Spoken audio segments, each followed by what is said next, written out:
let me just recall.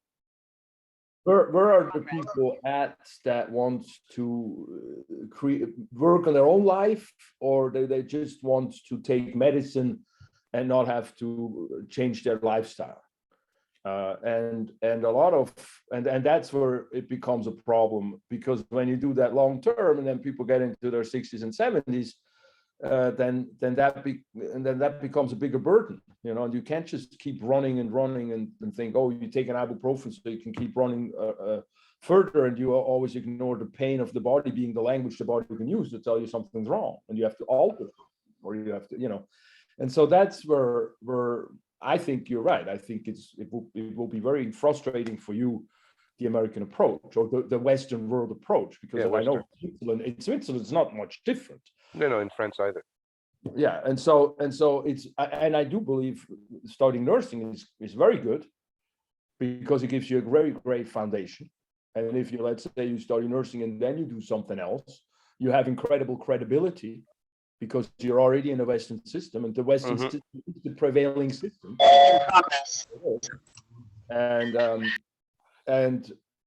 But then taking it from there, I think you're very right. Then you want to go more into what we consider alternative, but it's really much more truly understanding the function of the body and how can you optimize the body. I know psychology is going to be very interesting to me, psychology and sociology. So I'll see which one tickles me the most. I haven't started. I'm starting next semester. No, that's good. And you know, I'm always here. And if anything biomechanics related, I'm here for people. I'm very interested in you know, I'm also very interested in teaching people at that level, because it's very frustrating for me that I do techniques I've never received, just because people don't do them. And I don't think I'm any special. It's just, you know, people often get lazy. They learn something and they just want to do that and not further their knowledge base. And that's, I think, you know, I'm not so fond of, but I know you're somebody different. You want to search and learn more and more. And so that's very crucial. I agree. Anyway, hello everybody. How is everything going? Thank you for joining me on the 4th of July. Even though we don't have that much to celebrate, but we do have celebrations going on, and so we're trying to keep it short and not too long. I do want to say and announce that, you know, make sure in the Padlet you can sign in. That's probably more for the people that are listening to the recording. We went through how to sign in last week. We don't have to do that again. Just watch the first 10 minutes of last week's Zoom if you haven't been able to do that. But if you do not sign in, or if you have a problem signing in, you can always write your name down. Then I know who the post is for, but otherwise I don't know who the post is for, and therefore I can't give you credit for it. And I know it's only 5 points, but every credit counts, especially the ones you get for free, so to speak, because you don't have to have an answer right or wrong. A lot of you have been doing the tests too. I'm very, very impressed with how well you have done.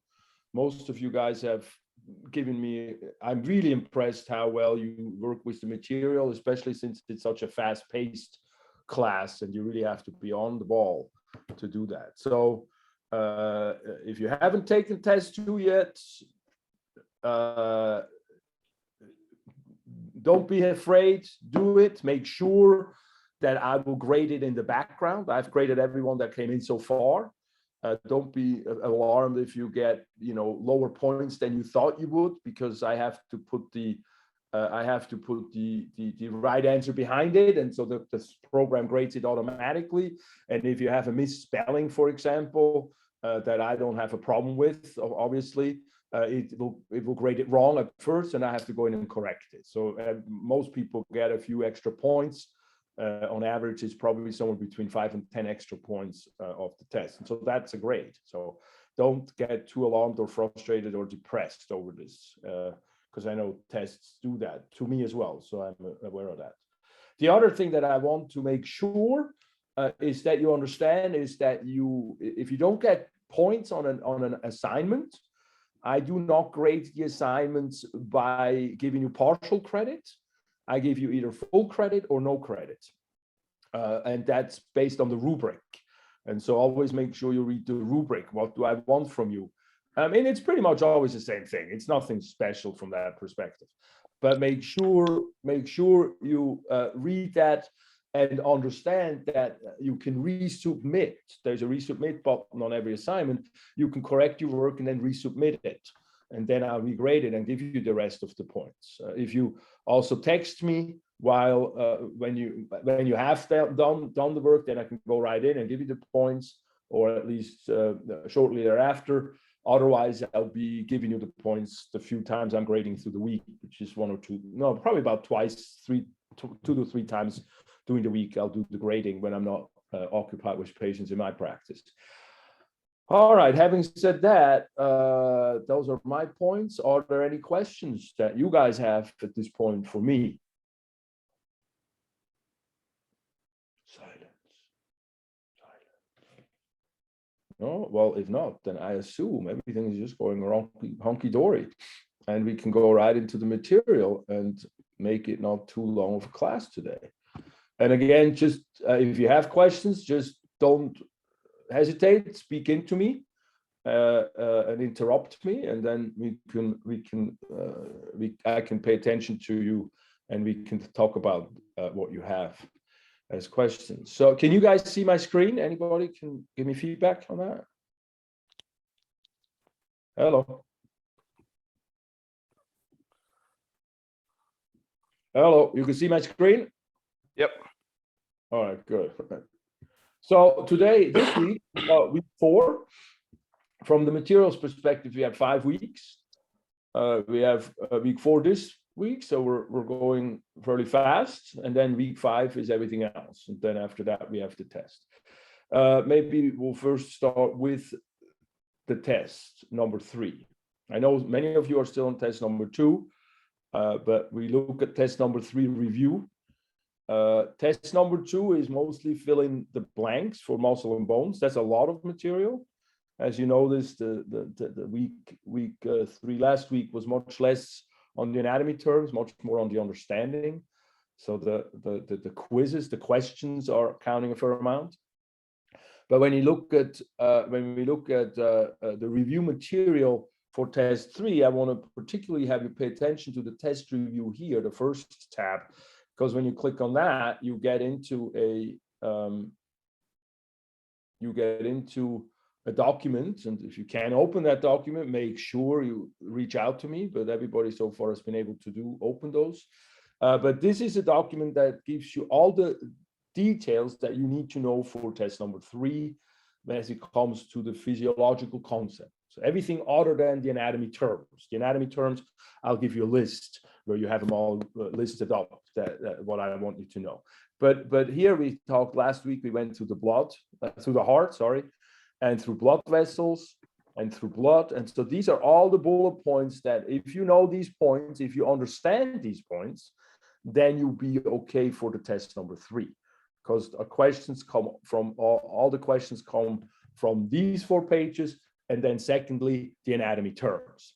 And so make sure you either print that out as you go through the material, or you have it on an electronic device if you can't print it out, but you take notes or make flashcards. These are great bullet points for flashcards. And then you can study your way through. We've gone through the immune system and the endocrine system and the skin. And then today this week we covered the nervous system.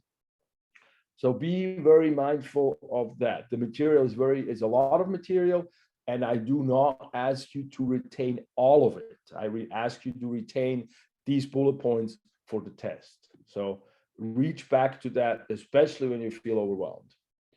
Then the second tab here is the term list for the third test. This is a term list number 2. I know it's a little misnomer, but that's all the terms from the anatomy side that I want you to know for the test number 3. So that's also a document to print out. These are all the terms that are listed in each individual assignment. It's the same amount of terms there. And so make sure you use that as well as a study guide when you go through it, and also as an understanding of what do I want from you, that there is less overwhelm going on. And then we have review videos like in the second test as well, where I discuss all the terms. and go through them with models. Look at that, I was just coming from a run, I guess. And then lastly, I have a picture, I have a document where I have pictures of the models that I use during the test. So this one, maybe don't worry about printing out, it's a lot of ink, but if you can do, or have it on an electronic device. And this is where you can test yourself, you know, what is this called? What is this called? And you can test yourself going down the term list. All right, any questions to that so far, or comments too? What worked for you? If not, we go right into the neurology. So we're gonna have week 3, close that, open that. Week 3, we're gonna have, no, week 4, I'm sorry. Is there gonna be extra credit? Nope. Got it, thanks. I think maybe one that, but that already passed. No, I didn't think I had it in this. No, I usually don't do extra credit. I just have a lot of work that you can get, you know, that's busy work that you can get points without having to do a test. So yeah, if you don't get the full point values on any of these labelings, go back and, you know, correct what I asked you to do, and then you get full credit for them. Same is true with the questions and tips. This gives you, this is not extra credit, this is regular credit, even though it's not really demanding any knowledge from you, just demanding from you that you went to the material and you have some thoughts about it. And I actually read through those and make sure I get guidance also from you, where to focus on and so forth, a little bit. And I try to answer where I can, or a lot of them are actually answered by classmates, which is really cool how you guys are all engaged, or many of you are engaged. So when we look this week, we first look at the fundamentals of the nervous system.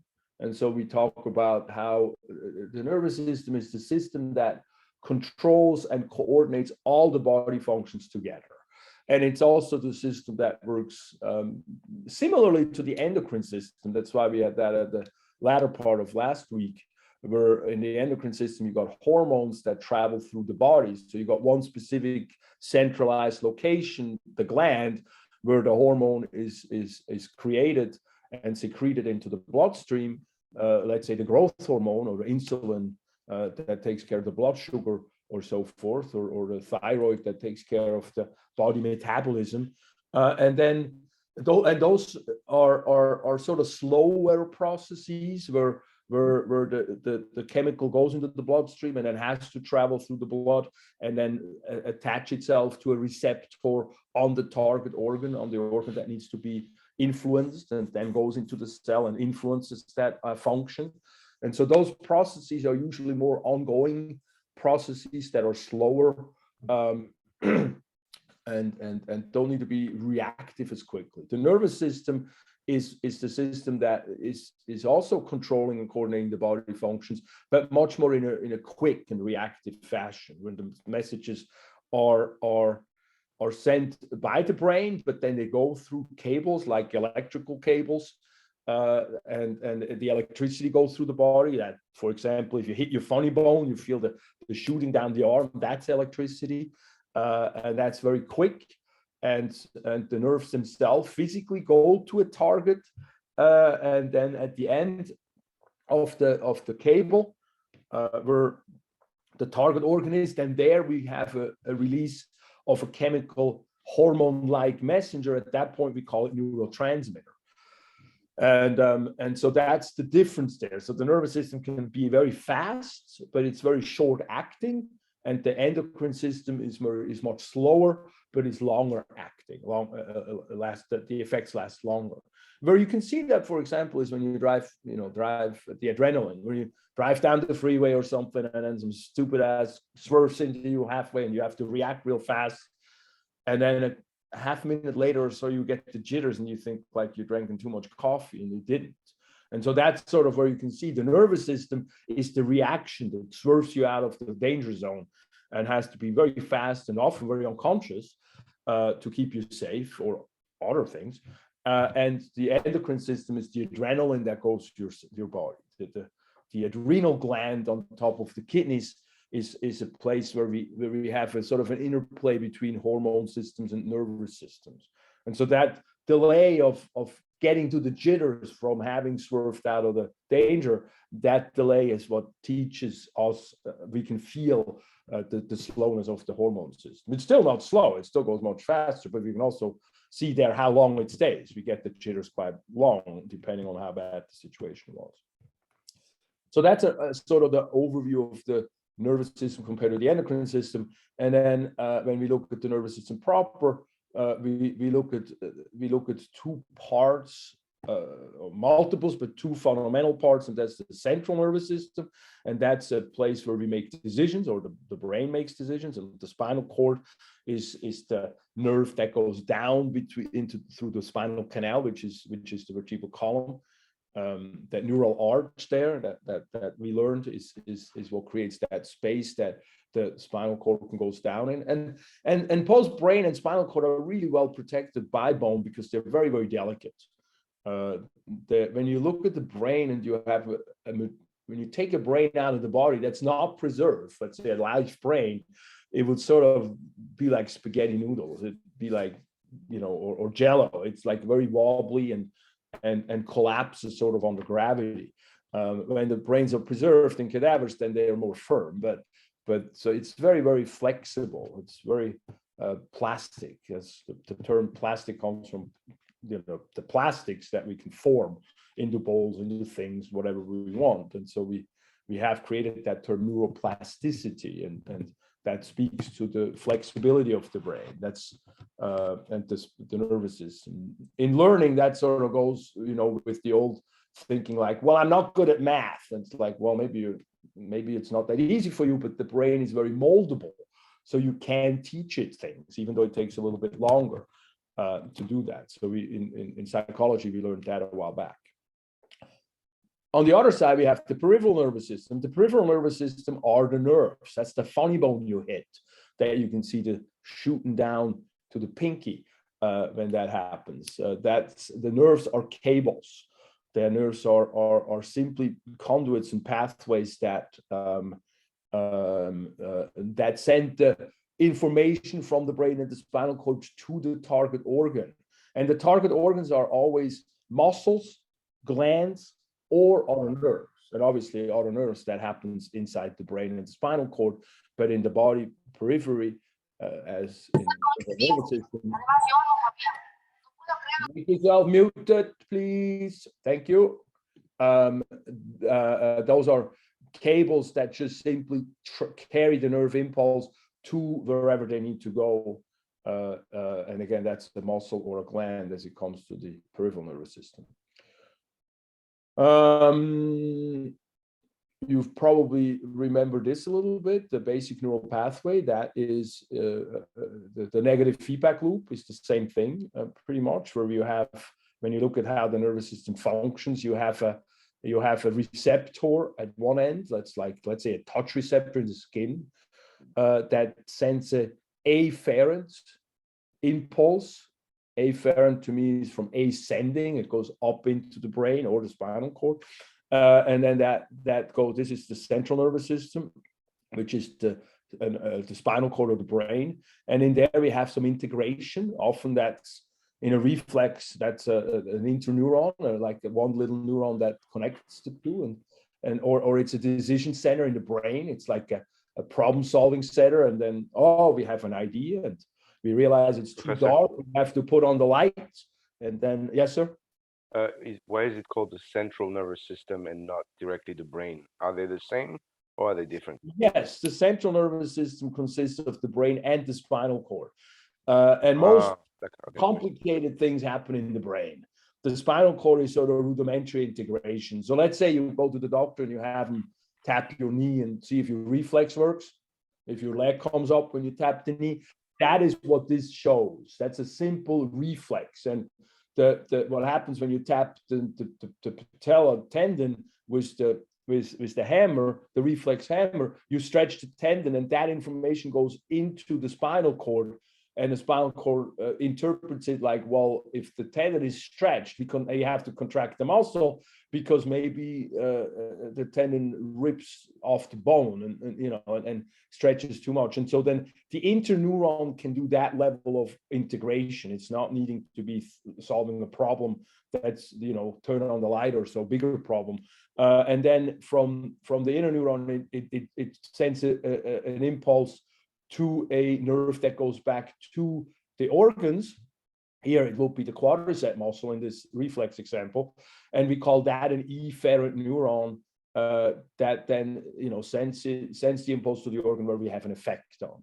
So some things don't go all the way to the brain, go only up to the spinal cord and don't. Oh, okay. Yeah, well, you have most likely you have a collateral going to the brain to also inform the brain of what's going on. Like in the patellar reflex, you do notice in the brain that actually there is something that hit my knee. You do notice that consciously. And so that impulse goes up to the brain to tell the brain what's going on. But the effect of what is solving the problem, so to speak, happens at the spinal cord. It gets a little, neurology is quite complicated because it's very vast. And it makes sense. It has to be, it's trying to organize our whole body. And so if it gets a little, especially when we get to the brain, it gets like a little bit complicated to understand, is because it's very hard for a brain to study itself. That's just the way it goes. And so what we do is we just try to get a few processes understood and get a sense of how the brain and the nervous system works that way. But to finish up the efferent neuron, I remember that as E as in exit. It's the same letter, and that's the nerve that exits the central nervous system and goes to the effector. So when we look at the peripheral nervous system, we have nerve fibers that bring information to the central nervous system, the afferents, and away from the central nervous, and those are the efferents. So that's sort of a little bit of an overview. When we look at basic nervous system functioning, we gotta that's where we gotta talk about electricity. And the electricity in the body is done via ions. Ions are the little molecules that hold a charge, as you remember from chemistry.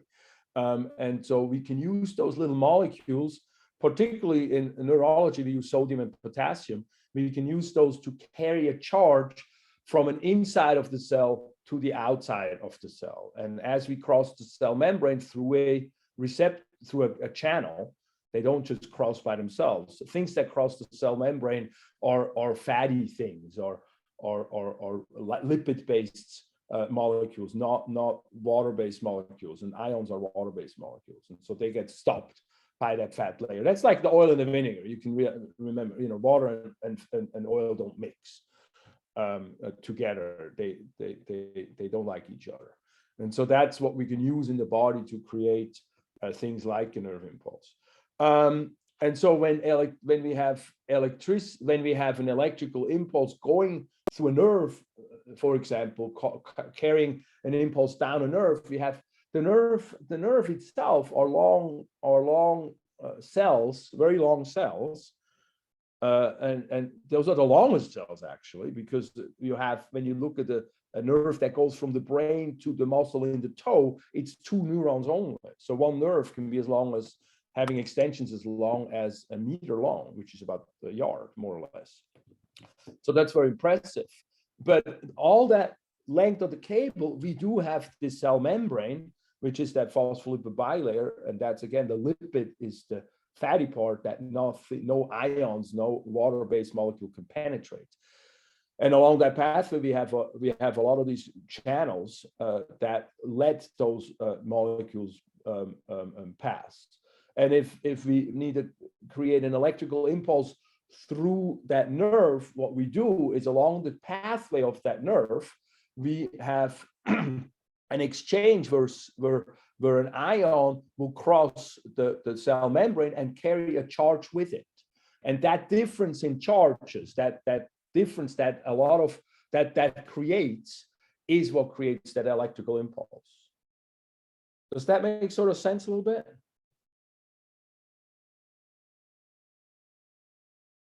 I think No so. answer, I take as a yes. I think so. Okay, good. because this is a little bit tricky. But once you understand that, it's very straightforward.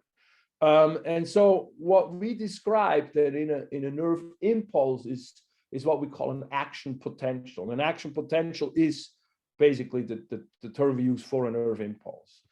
And at each location along the nerve, or we have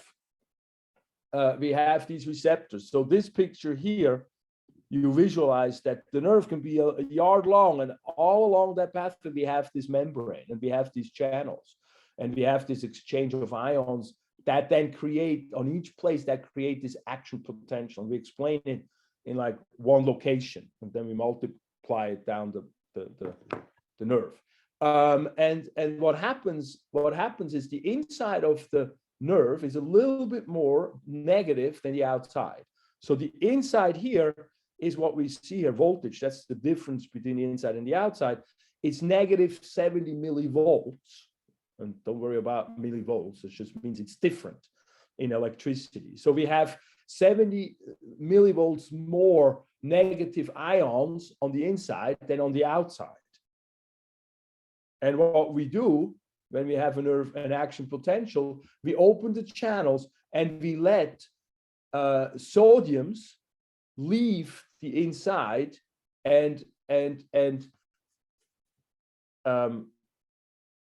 no, sodium, sorry about that. Sodium is on the outside, and we open the channels, and sodiums go from the outside to the inside and carry a little bit of a positive charge to the inside. And what that does, it creates an environment where the inside voltage goes from 70 millivolts to about positive 30 millivolts. So we bring more positivity into the cell.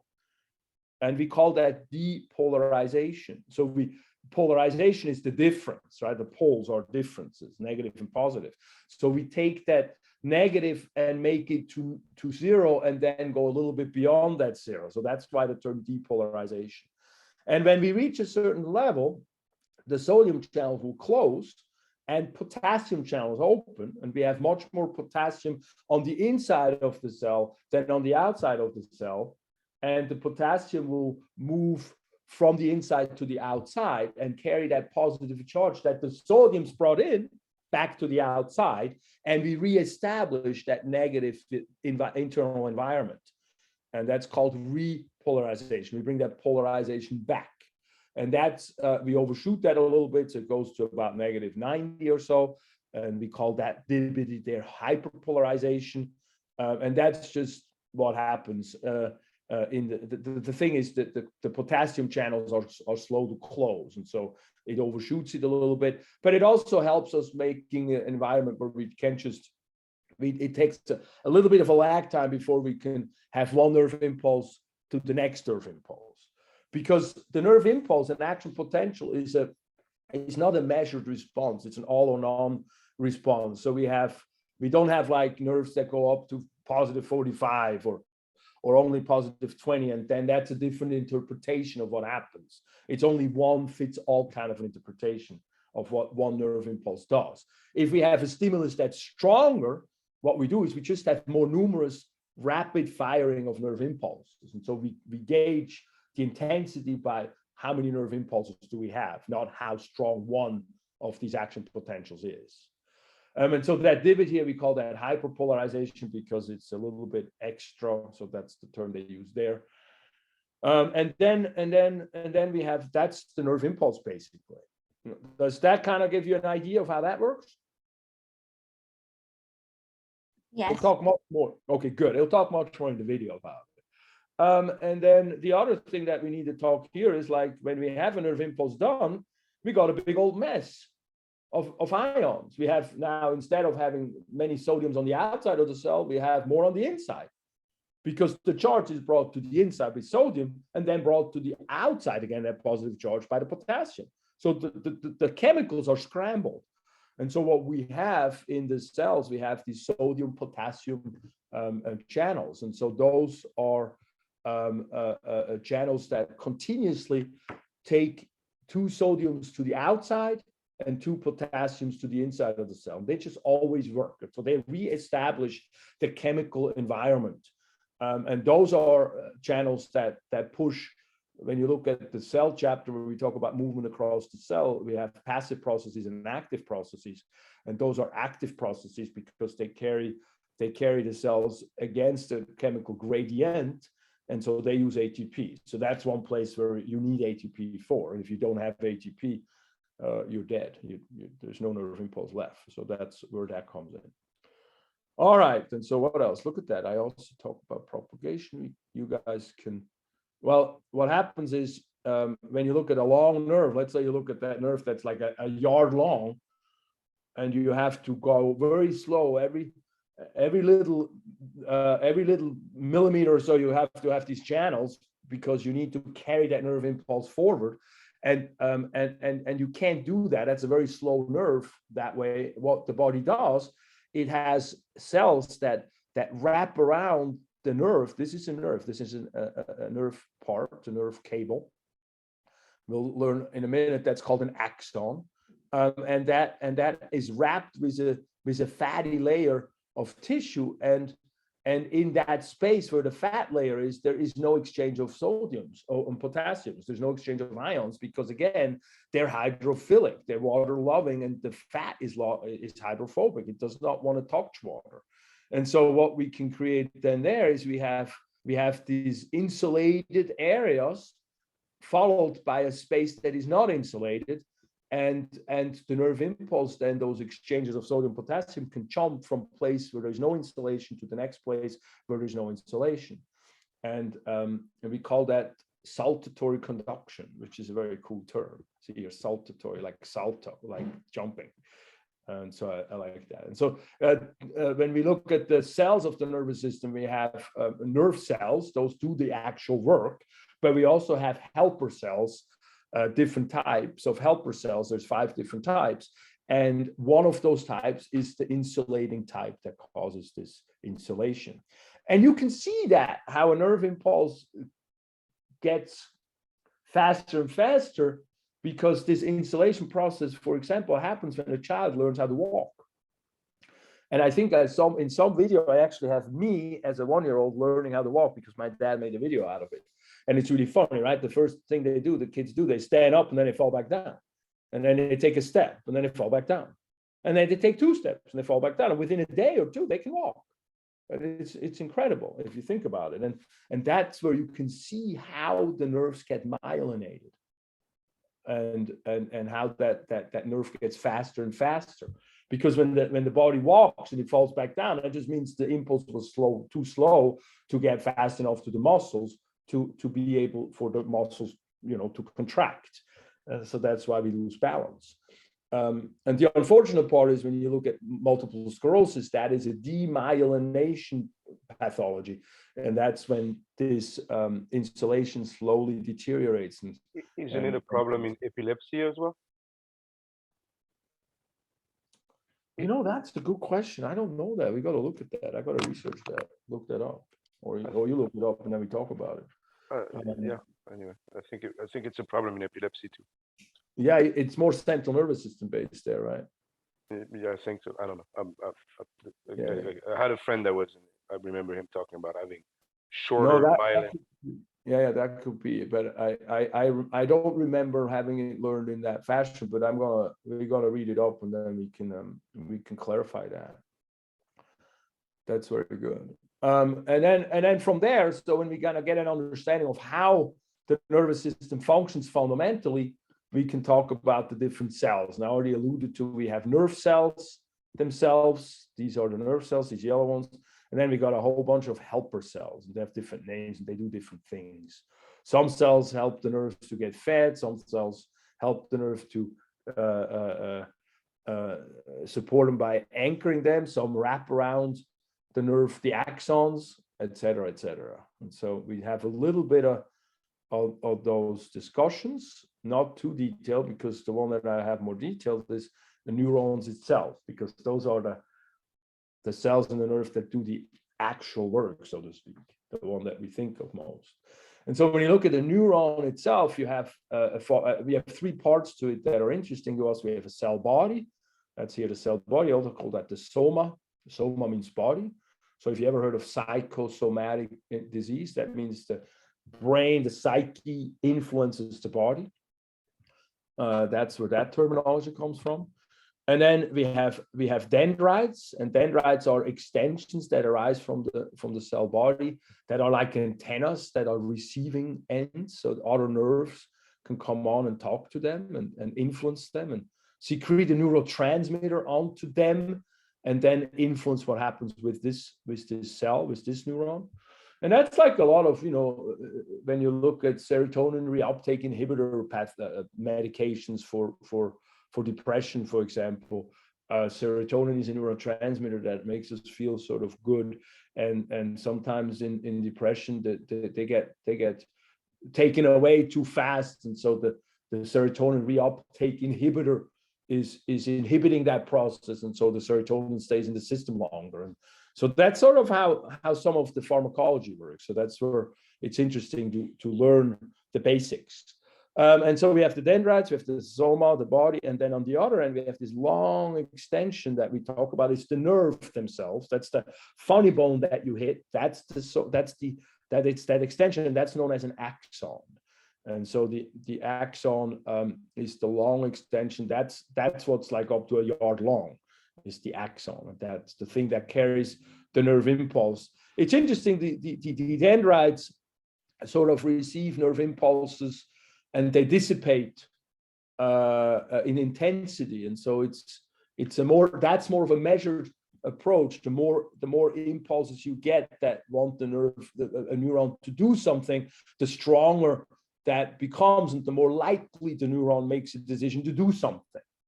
And the axon has a part here at the beginning. It's known as the Axon Hillock, and that's a place where is sort of a command center that says yes or no. We either send an impulse or we don't send an impulse, and that's based on how strong the messages are that come into the neuron. And once it says yes, we send an impulse, then that impulse is what we call an all or none response. It means once it's fired, the bullet is out of the gun. It's fired. It's not going to be stopped unless you cut the nerve. But that's that's obviously not very difficult when a nerve impulse is just a couple milliseconds long. And so that's another interesting thing about the axon. It just shoots a nerve impulse down itself, or it doesn't. It's an all or none response.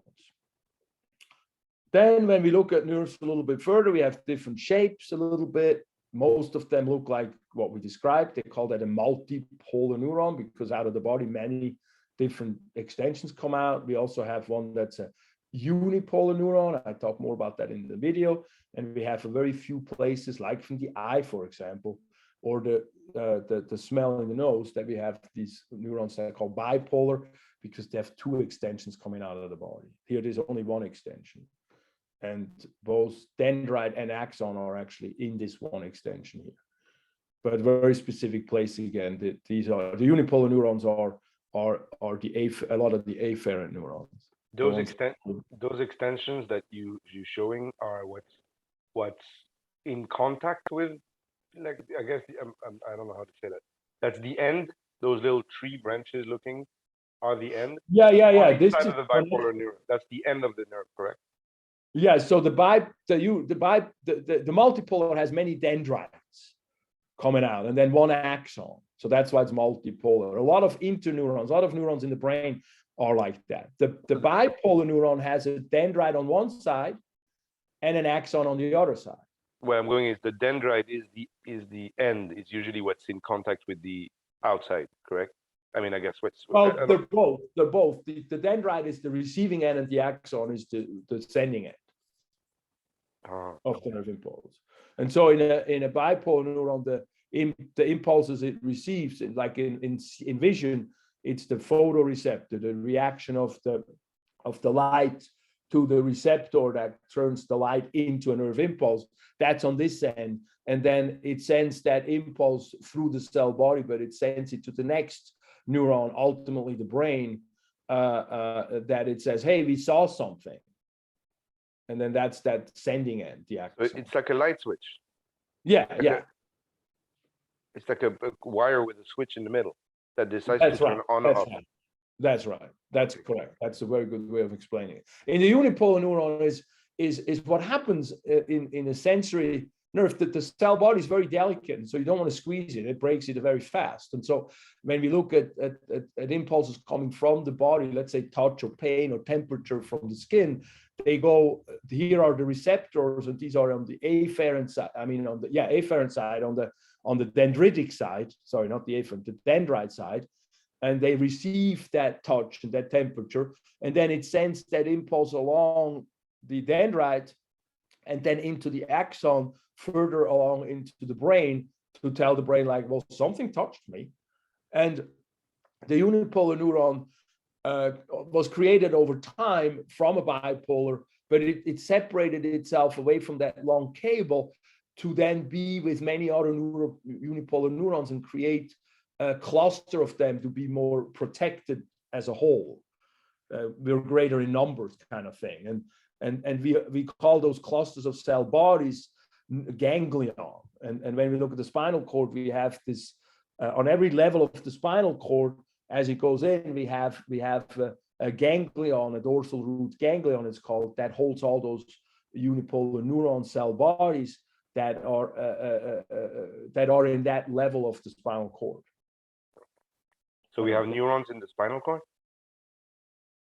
Oh, absolutely. Yeah. That's cool. Spinal cord, we have neurons and we have axons, we have all of it. Brain, spinal cord, and in the central nervous system, we have all of that. In the peripheral nervous system, we mostly have axons and dendrites. We mostly have cables. And the cell bodies on those cables are they're very close. These clusters of these neurons are very close to the spinal cord, or the spine, because they're protected there by the bone. And we'll go to that. Let me show you a picture of that real quick. Hold on.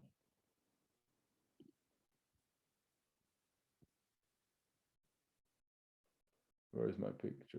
Cross section. Sorry about that. No, not yet. Where is the DRG? Come on. See here, what you have is you have a swelling here that's a little thicker than this side, and that's where we have these clusters of cell bodies. You actually see it here. You have a little dot here. That's one of those unipolar neurons as a depiction of it. But many of them create a little bulge. And when we look at the cross section of the spinal cord, it's more visualized in the book. It's not visualized here. Unfortunately, in the class here, I have to use pictures that are common source, so I don't have a problem with copyright infringement. That's kind of a little bit of a pain in the butt. But right here on the back side, on the dorsal side, we have a bulge here. In the booklet, it shows it much better. We have a bulge here, and that's known as the dorsal root ganglion. And in the video, you can see it too, because in the video, I used the pictures from the book. There, I could do whatever I want, or I just do. I don't care. All right, so that's that. The types of neurons. We talked about neurons, and then we have to talk briefly about the synapse. And the synapse is when two neurons come together, or a nerve goes into a muscle that makes the muscle contract, or a gland that makes you sweat, for example. We have an endpoint of that axon, and it's called an axon terminal. And at the endpoint of that axon, we release a chemical. That's the neurotransmitter. And there is a gap, and that's called a synapse, or the synaptic cleft specifically. The synapse is the whole thing. And then on the other end, where the other organ is, again, the nerve, another nerve, a gland, or a muscle, we have receptors that then that chemical, that neurotransmitter, can attach to and create a reaction inside that other neuron, muscle, or gland. In the muscle, it just contracts. That's the acetylcholine. That's where Botox is interesting, because it poisons that, and then the muscle can contract no more. And so that's kind of interesting to me always. Why would I squeeze a poison into my muscles? But for beauty sense, that's, you don't argue with people about their beauty stuff, of course. But when it's injected into the neck muscles to contract the neck muscles to help people with headaches, I do want them to know what they're doing, because I did have cases in my clinic where the reaction went completely wrong and the headaches got much worse and the muscle contracted much more. So anyway, that's a little side note of the Botox stuff. But that's a synapse. That's a connection from nerve to where the nerve has its reaction. So that's what I want you to know there. Then the blood-brain barrier is nothing too bad. It's just when we get to the brain, to the central nervous system, we have to feed it, and all the food comes from the blood, and we have to be very careful. What do we feed the brain? And so we have to have a really strong barrier, meaning we have to have a really good filter to make sure the blood gets filtered before we go into the brain. And we don't just give the brain everything and every little virus goes in. Because if the brain gets inflamed, which, you know, if you get a virus, the body responds with immune response, and that's inflammation a lot of the times. We have an enclosed space in the brain. And if the brain gets inflamed, that's really problematic because the skull cannot just expand. A little bit, but not much. And so that's why we have that as a protection. And then we briefly talk about types of peripheral nerves, but we already kind of did that. We have the afferent types, that's the sensory nerve, and then we have the efferent type, and that's the motor nerve. And then most of the peripheral nerves are actually both afferents and efferents in them, and so we call them mixed nerves. When we get to the cranial nerves, some of them, like vision or smell, are simply only sensory nerves. So those are only afferent nerves. And so that's, you know, some technical language here that we've already talked about. And then the nerve coverings are similar to the muscle. Instead of mesium, where we talk in the muscle, we have neurium. We have an endoneurium right around one axon. We have a perineurium around the whole nerve. And we have around a bunch of nerves, a bunch of axons, sorry. And then we have the epineurium, and that's around the whole nerve. That's just, again, language stuff. And the nerve coverings are mostly here to group these axons. I mean, if you think about it, you got all these tons of telephone cable type things going down the spinal cord and in the nerve, and you want to organize them. And so those coverings help with organization and also with protection. And then nerve degeneration. What's important with nerve degeneration is that the nerves, as we know, nerves are very slow to regenerate. A lot of nerves, when they're broken, they're just broken and we cannot fix them. But we can grow the axon, and we can fix the axon a little bit. We can fix it about 1 to 2 millimeters per day. That's nothing. I don't know. Raphael, do you know millimeters or inches? It's about 1/8 or so? No? From construction? I thought we might. Yes, about 1/8. Sorry. It's about Yes, 1/8? about Okay. 1/8. Okay. And so that's about 1/8. The axon can grow about 1/8 of an inch per day, which is, you know, very minimal, but it's better than nothing. And so, but if you like, you cut somebody off, you cut an arm off, for example, you amputate something, then those axons, they just want to grow and find their way, but they cannot find their way too. And that creates an amputation neuroma.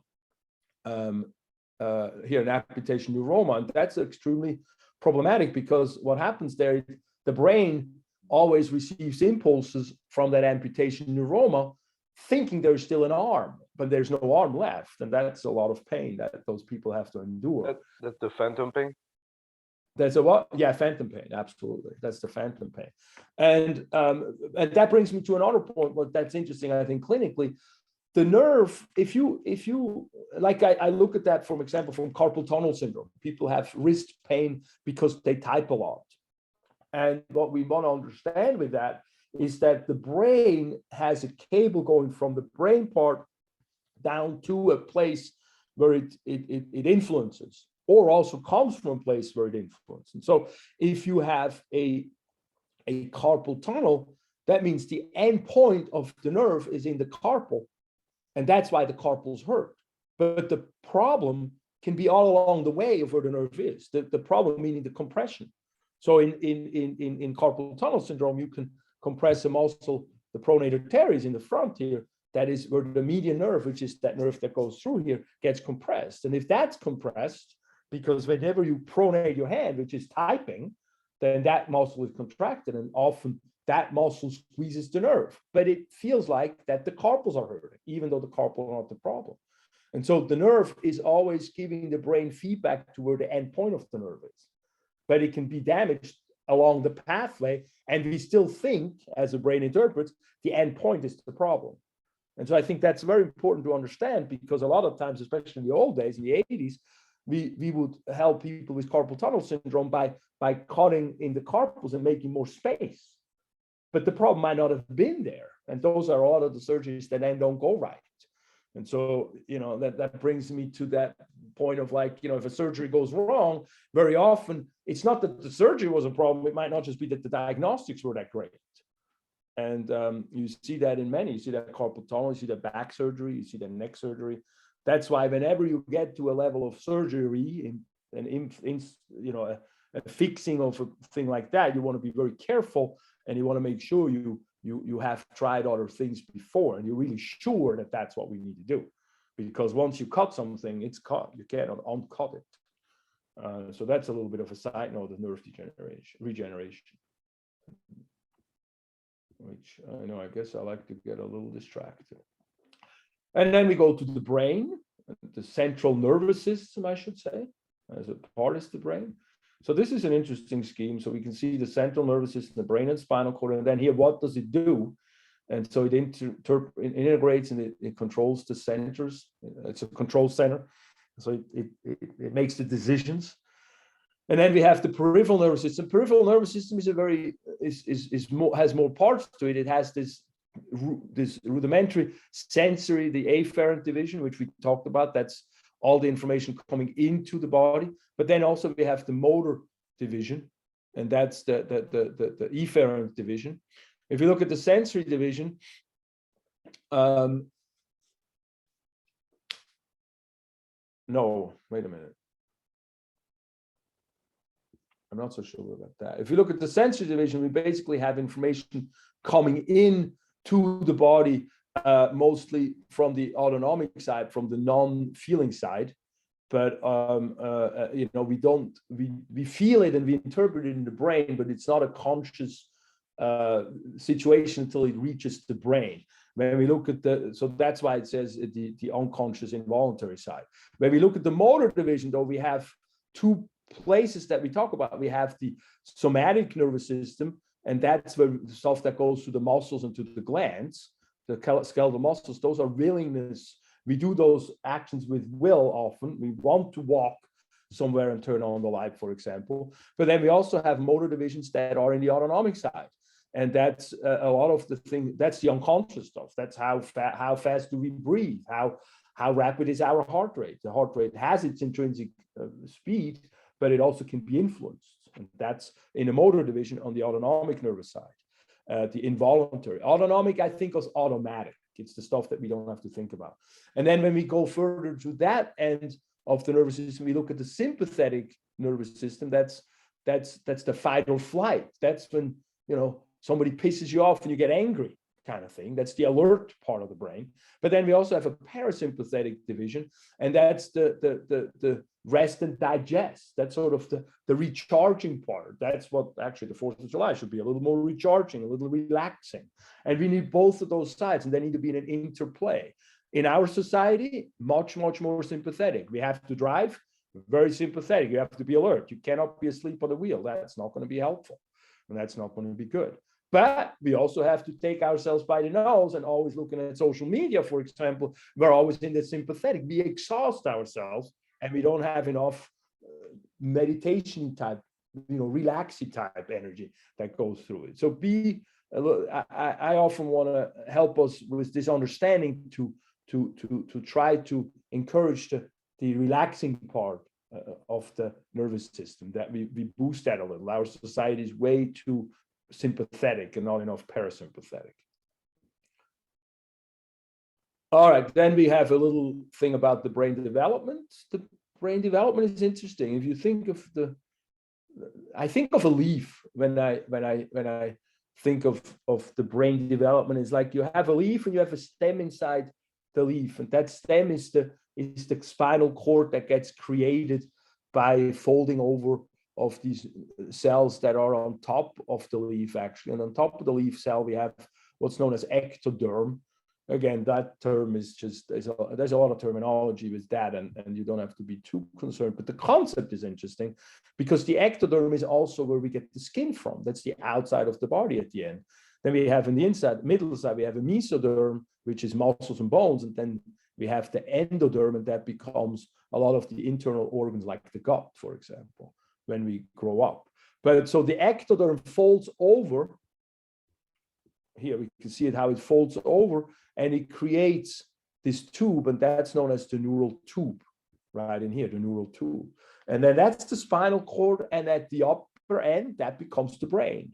And the brain develops by just increasing the size of that tube, and it creates a hindbrain, which is sort of the brain stem at the end, which is where we get, a lot of the unconscious centers, like the breathing centers, the things we don't have to think about.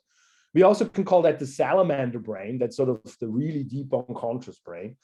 We get that from, because when we look at evolution, the brain is sort of comes in layers. And the hindbrain is sort of the oldest type brain. And so a lot of the unconsciousness, the organ controls happen in there. And then the second bulge is where we have the midbrain, and the midbrain is a little bit more established and becomes a little bit more conscious, and the higher functions are starting to come in. And then we have the big bulge that becomes the brain as we know it, the wiggles. That's from the midbrain, and that's where we get the thalamus. The hypothalamus is an area where we have a good connection with, you saw that in the endocrine system. The hypothalamus is where we connect the brain to the body with the hormones, which is then that psychosomatic part that comes off. So if your hypothalamus is always hyperactive and anxious, then that translates into a different chemical going into the system that then influences the body. So that's where the psychosomatic stuff comes from. And the thalamus is a center that is a relay station that all the information coming into the body, the afferent information, has to go through the thalamus. And the thalamus says, like, well, that's a touch, so we send it to this part of the brain. That's a vision, we send it to this part of the brain. And so that's what the thalamus does. And then the forebrain, the big one, the cerebrum, is where all the integration centers happen and the consciousness happens. Or when something becomes conscious, you know it's going to have reached the cerebrum, the top layer, where the wiggles are at. That's where we could see the wiggles. Of course, I try to go a little more in detail as I go through the videos, but then we have that development, and then protection of the brain. The brain is very jello-like, it's very soft, and so it has to have multiple protections. Layers, it has 3 layers. It has a thin, shiny layer around the brain itself. You see that when you take out a brain, you can see the difference, but we don't do dissections here so that we can't see that. Then we have a second layer that's called the arachnoid layer, and the cool thing there is there's a space between the pia mater, which is mater means mother, which is protection of the brain and the spinal cord. So that the term mother comes from that nurturing stuff a mother does. And that second layer is the arachnoid mater. Arachnoid is spidery. And so we have this space that we have little connections between the arachnoid mater to the pia mater, and they become like springs. And inside there we have, so they can bounce a little bit. Inside there we also have a fluid, and that fluid is the cerebrospinal fluid. And that fluid goes around the entire brain and the entire spinal cord, and that fluid creates a watery environment. And so the brain is like suspended in water. So buoyancy is much different than if it's exposed to gravity. It's like when you float in the water in a pool versus walking on land. And so the brain itself is suspended in a liquid environment through that process. And so that's really cool. You see that when somebody gives birth and has an epidural, and for some reason the cerebrospinal fluid leaks out once in a while, that happens.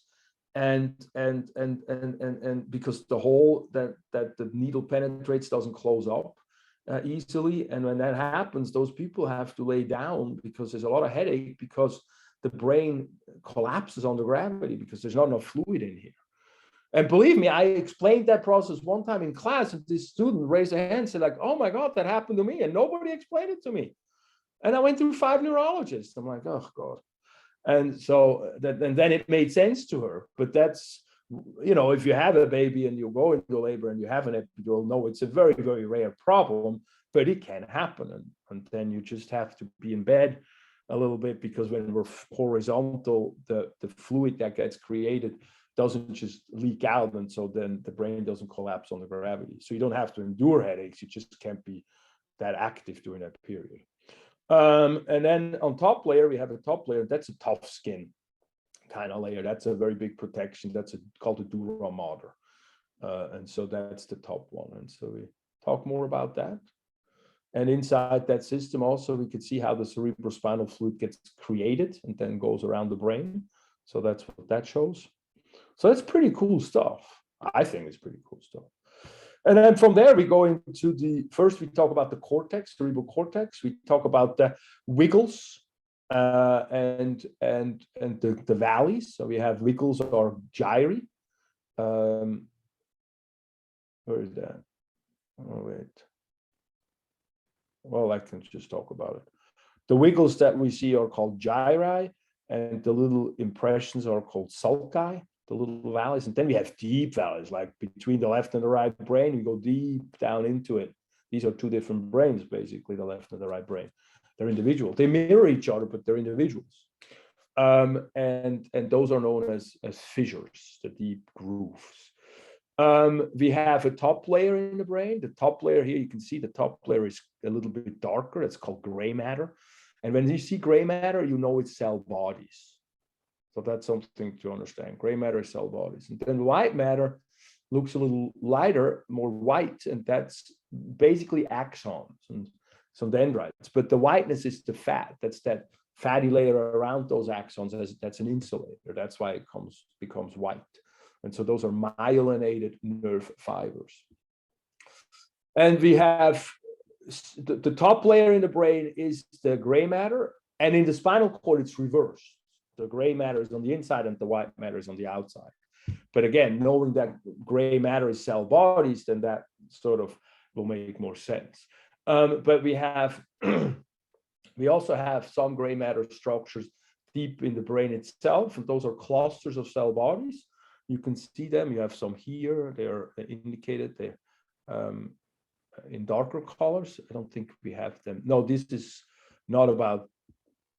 I don't have a picture on them. But we have the red nucleus and the substantia nigra. They have different names. And the term nucleus refers to gray matter structures inside the brain, clusters of cell bodies inside the brain. We call them nucleus.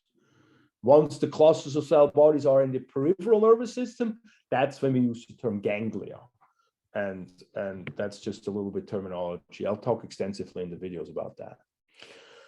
And then the other thing that's interesting about the brain in general, about the cerebrum, is it's the connections, because a lot of what's really most important about the brain, it's the cell bodies, but it's also the connections. How are they cell bodies connected with each other? And that's where we can talk about neuroplasticity. And how we can change the brain, how we can work with having pathologies like fibromyalgia and stuff. And when we change the brain patterns, we can actually decrease how we experience those problems in our body. And everything really is connections that we found out. When somebody gets dementia, they have a hard time accessing information because the connections are decreasing or interrupted. And so we have different connections. We have some connections go up and down, spinal cord to the brain, obviously, that brings information into the brain. We have some connections that go from part of the one side, from in one side of the brain, from hemisphere, from one part to the other part. And then we have some connections that go from left side of the brain to the right side of the brain, or vice versa. And so that's kind of interesting about the connections. And then it just briefly here talks about the right side of the brain and the left side of the brain. Sort of like, your math brain or your language brain, but it's of course much more complicated than that. The the one side is a bit more execution-y as a brain, and the other side is a bit more receiving and organizing-y. And so that's more how that goes. And I talk more in the book about it, or in the videos. And then from there, we go to the different lobes of the brain. And the different lobes of the brain have different functions. And that's where we go back to the skull. So you look at the frontal lobe is in the frontal part of the brain. The parietal lobe is in the parietal part of the skull, et cetera, et cetera. And we have different functions to it. The frontal lobe is sort of the execution part of the brain, the decision making. That's why people scratch their forehead to think harder, because the brain that does the thinking is right back there. The parietal part of the brain is more when we receive information, like touch and temperature. The temporal is good. That's right behind the ear. That's a lot of hearing stuff. The occipital lobe is in the back. That's a lot of seeing. I look at it like it's a movie screen. The eyes are here and they project the visual to the back of the brain. And so we go through them. We talk a little bit more about the details of those. And I want you basically to have some understanding of what each lobe does mostly. And then within each lobe, what's interesting is we have primary areas, we have association areas. And so if you look, for example, at the frontal lobe, which is the execution lobe, where we send the impulses to muscles to do something, we have the association areas where we integrate information, we do the thinking, we do the creation of a thought, and then we have a primary area, which is where we execute. And so the motor cortex, a lot of the integration happens here, and then when we need to send an impulse to a muscle, it is going through this wiggle here, which is the primary motor cortex.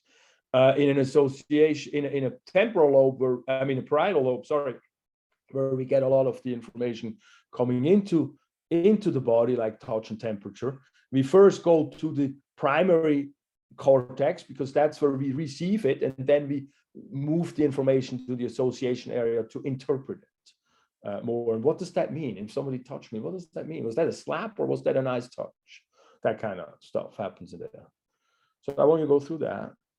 And then from there, we talk about the lobes, we talk about the subcortical structures. So that's more of the, there's a few areas that are deeper, that are like, we have an olfactory cortex, which is smelling, that is not seen on the outside, that's deeper in. We also have a limbic system, that's our emotional brain. And that's a very interesting structure. I spent a little bit of time there because I find that very fascinating. And then we have the hippocampus is where we make memory creation is there. And then we also have a cingulate gyrus, an area, a wiggle that has to do with spatial understanding, like, you know, we talk with our hands kind of things. And then the hypothalamus, of course, which is where we connect the emotional brain to a lot of the emotional brain then to the endocrine system via the pituitary gland. So again, that brings us back to the psychosomatic stuff. Very interesting. The diencephalon is the thalamus, hypothalamus, and here we got the connection between the hypothalamus area and the pituitary gland, which is an endocrine structure. And we also have an epithalamus there, which is in the back. It's not indicated here, it's more in the back as a structure. And the epithalamus is where a lot of the cerebrospinal fluid is created, and also where we have melatonin and so forth come from. We talk a little bit more about the cerebrospinal fluid, which we've already done mostly. And then it goes into the brainstem, and the brainstem is more unconscious stuff and also a lot of pathways. And the brainstem brings us from there, then we have a hindbrain, and that's known as the cerebellum. And the cerebellum is a small cauliflower brain, they also call it. And that's interesting. That's where we have a lot of the equilibrium is in there. For example, when you walk and you have the forehead execute and say, we want to walk to that light switch and turn on the light, and then there's a hole in the floor and we don't see it. And we can't walk around the hole, we just fall into it practically. The cerebellum helps us with that balancing stuff, that equilibrium, and also with muscle tone. And so that's, And newer information has us understand that the cerebellum is crucially important in planning and decision making. And so what's interesting is the cerebellum has about as many neurons in it than the whole cerebrum does. So it's a very, very complicated part of the brain, and we just kind of touch on it a little bit. So do most of the textbook, because it's not necessarily that well understood. All right, so that's the brain, as far as I can tell. Wait a minute, did I miss anything? No, I didn't. So from there, then we went into the spinal cord, or we go into the spinal cord. In a spinal cord, let's do the introduction. It's a long nerve thing going down, up and down the spine to about L2.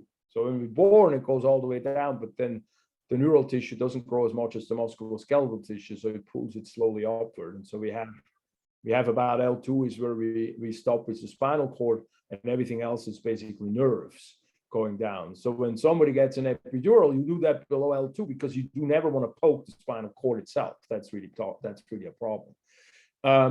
We have a few names to these things. We have the tip of the spinal cord is known as the colsus medullaris. Then the nerves going down looks like a tail of a horse, so it's known as the cauda equina. You learn that more about when we do the anatomy part.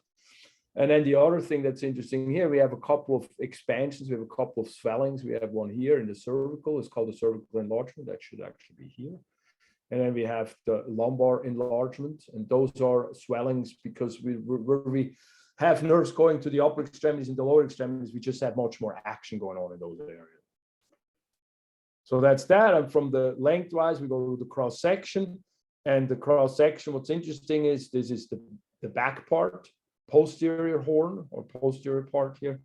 The neurology uses old terminology. So the word dorsal, is towards the tail, but you can look at it like it's posterior. It's the same. The word ventral is like it's anterior. So that's the front and that's the back of the spinal cord, and that's a cross section. So the spinous process of the vertebra comes up right here.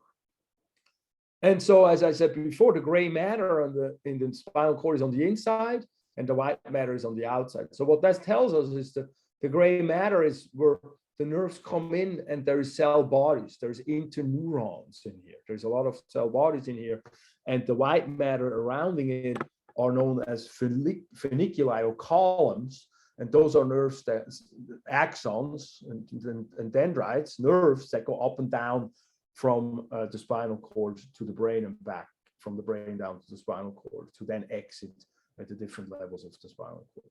The back part of the spinal cord is afferent information coming in, sensory, and the front part is efferent information leaving the spinal cord, going to the muscles and the glands. We give these things, these swellings here, different names. We have a posterior horn, looks like a butterfly a little bit. We have a posterior horn, we have an anterior horn, and we have a lateral horn. In the lateral horn, we have mostly autonomic nervous neurons. In the posterior horn, sensory neurons, and in the anterior horn, motor neurons. And that's pretty much about that as far as we go. And then we have a conversation about spinal cord tracts. I'm not going to make you study all of them. Let me see. Do I have a picture here of all of them? No, I don't. But there's a lot of different spinal cord tracts. And one interesting thing about them is when they name them, most of the time, they name the beginning point and the end point. So we can call one spinal thalamic tract. We know that means it goes from the spine to the thalamus, spinal thalamic, or spinal cerebellar. We know it goes from the spine to the cerebellum. That tells us two things. It tells us where it goes, where it starts and where it goes to, but it also tells us through that, is it an sensory one or a motor one? Because we also have a lot of them are corticospinal tracts. And those are these ones over here. That goes from the cortex to the spine. And then from the spine, the nerve goes to the effector organ. And so those are the motor tracts because they go from the cortex to the spine, they go downward. And so that's what's interesting there. This what I picked up here is sort of an example of a sensory tract and the motor tract And the sensory tract, the receptor is here that in this case picks up hot water or cold water and registers that and creates a nerve impulse out of that energy. And then the nerve goes in to the spinal cord level. And there we have a new nerve, a new neuron. And so it has a synapse. So it's then that's the primary neuron, sensory neuron. And then here it becomes a secondary sensory neuron. And that goes to the thalamus. Every sensation goes to the thalamus except for smell. The smell does not. The smell goes straight to the limbic system, which is why, and that's back from our old brain where we had to differentiate, as salamanders or whatever we had to differentiate danger or non-danger by smelling, and then sometimes, of course, by vision, but mostly smelling. What the hell is this? Okay. And then the third neuron and the sensory neuron pathway are 3 neurons. That goes from the thalamus, which is that relay station, to then the cortex that needs to be sent to make then an interpretation of what did that mean? Well, it's hot, so maybe we want to pull it away and turn on the cold a little bit. And so the pulling away then is a motor nerve, right? That goes to the muscle. And the motor pathways are 2 neuron pathways. An upper neuron that goes to the spinal cord, from the brain to the spinal cord, and a lower neuron that goes from the spinal cord to the effector, which are the muscles that can pull the hand away. And so that's sort of interesting with that. So we have a few examples here of the tracts that I list.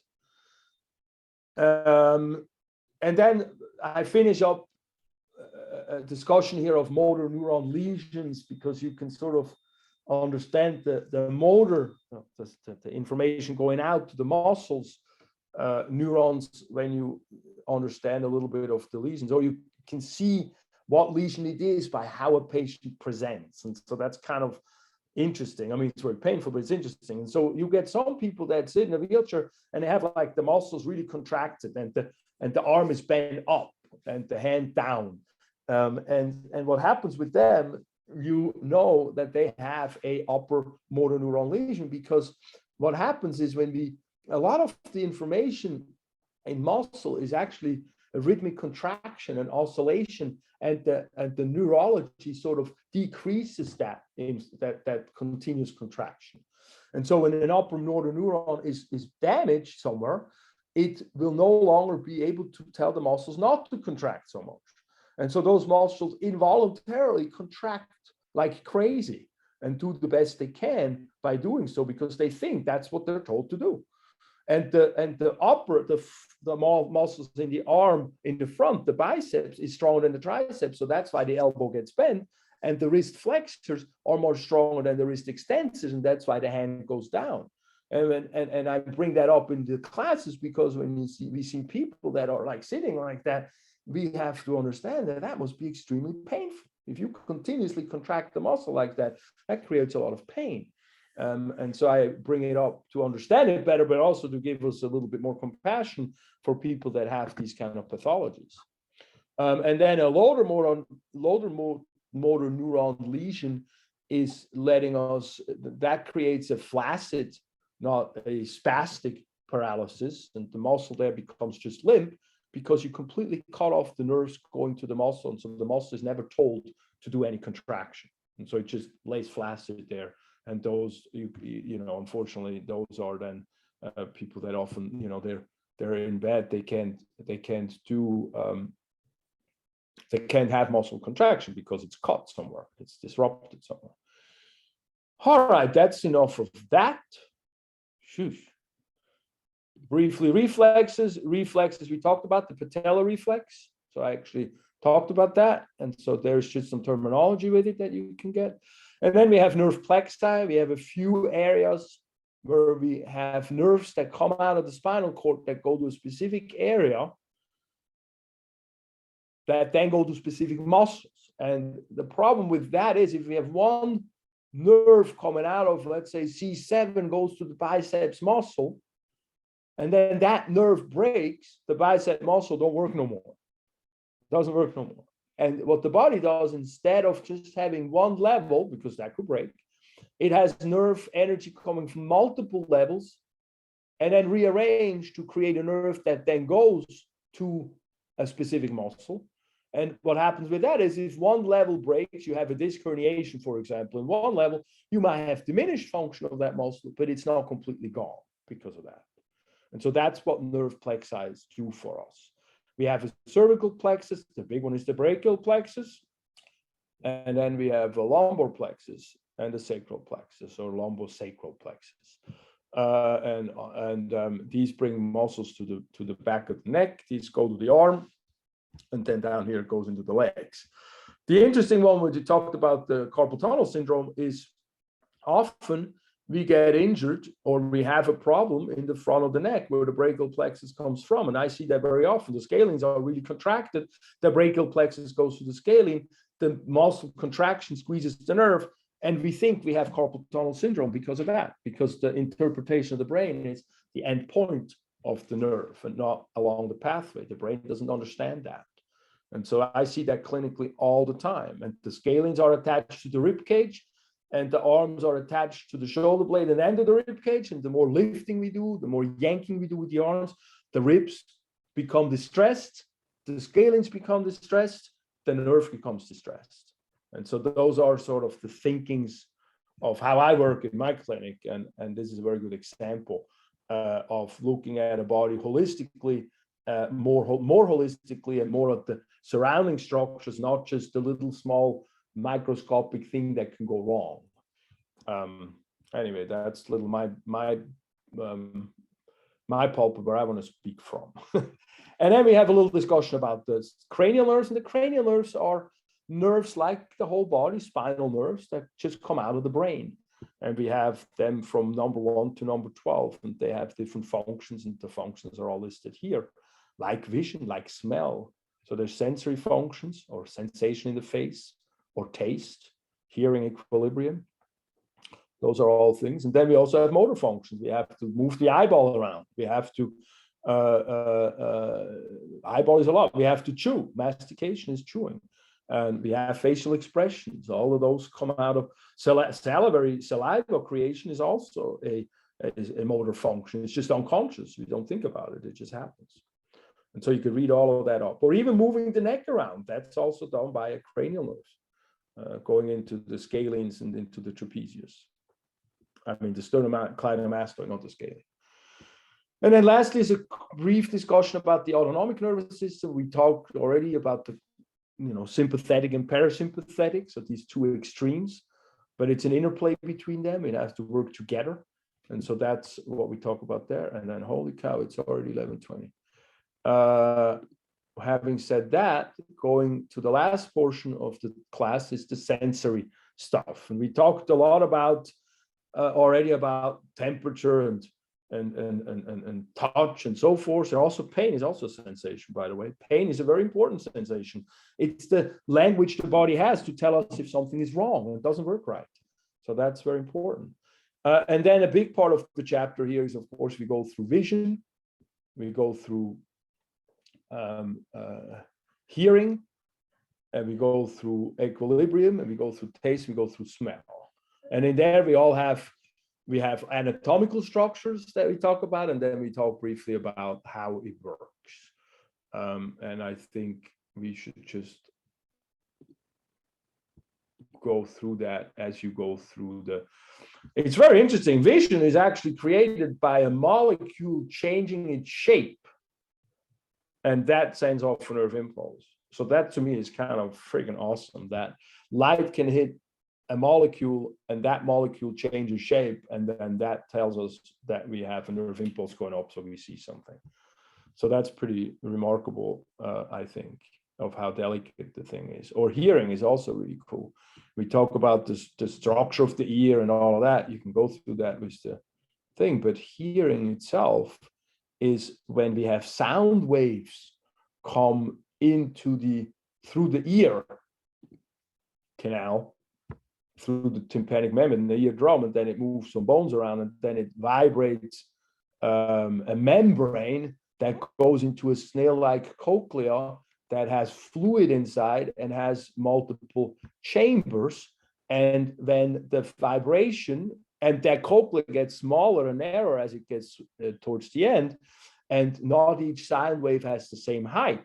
And whenever the sound wave hits the top wall, it will go through that membrane into the middle chamber. And in the middle chamber, we have a membrane that vibrates, and there is cells that have hairs attached to it. And if those hairs bend, they send a nerve impulse. And then wherever along the way that those nerves get stimulated is what kind of a pitch that we hear. So to me, that's just mind blowing. So I want you to spend some time with that. And then equilibrium actually works the same way, or very similar. It's just with fluid as we move the head or as we accelerate, decelerate. And then when we get to taste and to smell, those are also hair-like cells that get stimulated, though by not sound waves, but by chemicals. And taste is more rudimentary. That's on the tongue and a little bit on the palate. And smell, which is 80% of taste, is a lot of taste is right above the top of the nose. The cribriform plate is, that's why it's a cribriform plate. There's many holes, and those nerves, they reach through them, and then they get stimulated by odors, which are also chemicals.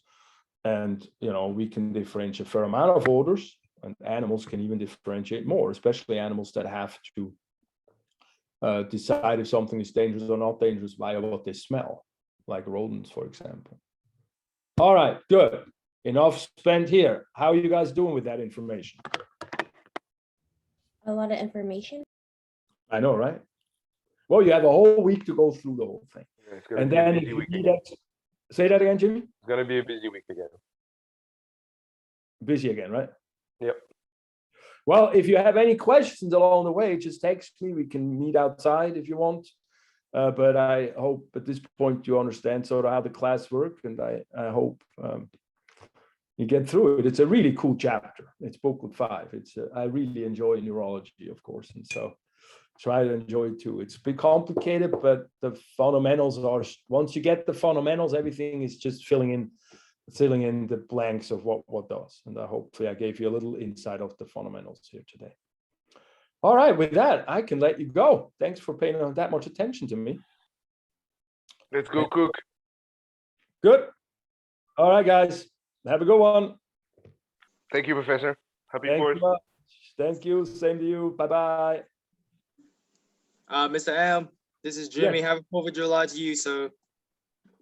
So Thank I have a quick question for you about that whole question and tips thing for each week.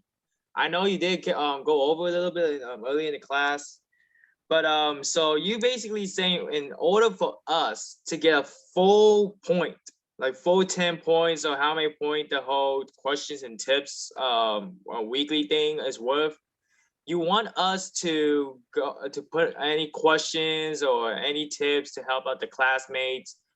Do you want us to write our name next to it, or what? Because yeah, you don't have. You have to log in.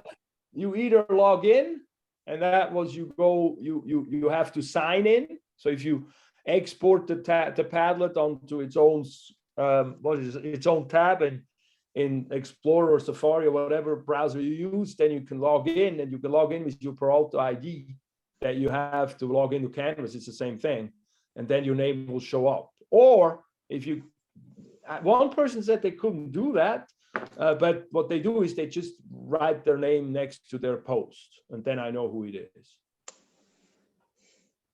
okay, I got it. Okay. So just the first week, don't worry about the first week. First week, I gave everybody a pass, so everybody got 5 points. Second week on, could just go back. If you haven't, just go back and write your name in and give me a text that I know I can give you the credit for it. And, it don't have to be a question. It could just be a comment. It could be like, hey, this week was helpful because of this or that or whatever is going through your mind. And then you read somebody else a little bit and have a little bit of an interaction with that. Yes, sir. All right, thank you. And you said that we could do the testing, right? The testing is open, test 2? Yeah, test 2 has been open for a while. It's open till the 10th. Okay. All right, got it, sir. Appreciate it. Thank you for your help. Thank you. Thank you. Reach out if you need any help. Take care. Yes, sir. Thank you. Have 4th of July to you. Be safe. Thank you. You too. Happy 4th, Professor. See you next week.